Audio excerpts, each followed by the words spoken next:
Hello, brothers and sisters. Derek here. I'm here to remind us of our birthright of happiness. So today's topic is the battle we fight in our life. So there's a book that I mentioned in another video, which I have, Wild at Heart. This book talks about 3 things that men desire in their life. That is, a beauty to rescue, an adventure to have, and a battle to fight. So there is an innate longing that we all have for a battle to fight.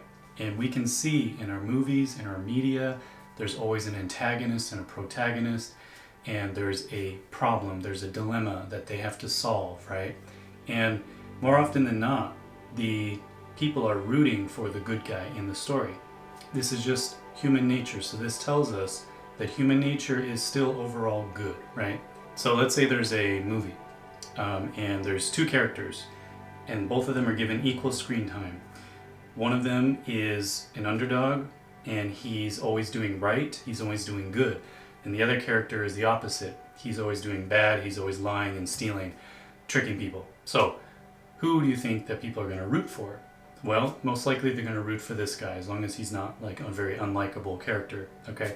So this kind of tells us that human nature is overall good, and that we have a desire to see the good guys win. We have a desire for the light to overcome the darkness. So let's look at another example. So social media, there have been instances where famous social media influencers would be caught selling fake goods, or maybe they would be caught lying. And they lose a lot of fans. Their popularity goes down. So what I'm trying to say is that there is a tendency for us to want good to prevail over evil. Now let's apply that to life. We want a battle to fight. Well, I have news. There is a huge battle going on between good and evil in our lives. So some people feel bored and they watch a lot of movies, watch a lot of TV shows because they're thirsting for the battle. They're thirsting for the good versus evil, the protagonist versus the antagonist. And I would like to tell us and to remind us that there is a battle going on around us every day. So this is the battle of good and evil.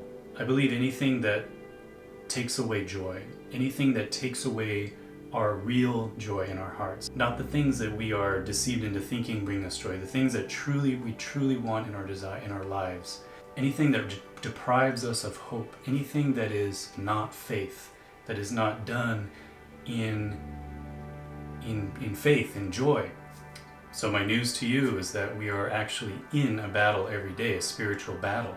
And letting the pessimistic viewpoints about our life, letting the lack of hope, letting the discouragement, letting the hate, letting the negative politics, letting the deceptive lies, the deception about what life is about, the devaluing of ourselves, letting all those things come to us and letting us accept those things is a big part of evil. That is what evil is anything that takes away our faith, hope, and love.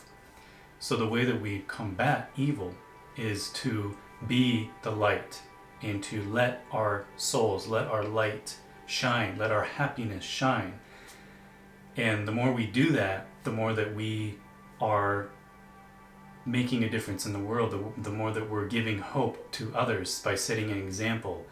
Let's say you have 3 friends and you're always happy around them, and you're just celebrating life, and you're just talking about how blessed you are. And that is combating evil right there, because you are being a living example to your friends and showing them that there is hope in the world. When I'm faced with all the evil around me, the devaluing things, the things that take away my hope, the things that devalue me, devalue my dreams, devalue my desires, my love, everything, I have to remind myself that the wisdom of man is so limited, that the wisdom of man, this ever-changing level of wisdom, just 50 years ago we measured intelligence by how big the human brain is. But in my heart, it's like I have all the answers, and I believe that you do too, and I believe that children do. So all my life, for example, I've known that my heart, it's not just my brain, but it's my heart that has feelings. And my science teachers would say, no, your brain is where the thoughts come from, so that's where your feelings come from. And then but I just didn't believe it, because I just knew that my heart had the most power, and that my heart had, I could feel things in my heart and feelings in my heart, and maybe even thoughts in my heart. Just recently I stumbled across a article on the internet about how scientists have found that the heart can actually have more thoughts than the brain, or something. You can look it up. I don't really follow this stuff, because it's like, the stuff in science oftentimes it's just telling me things that I already know, that I never really doubted.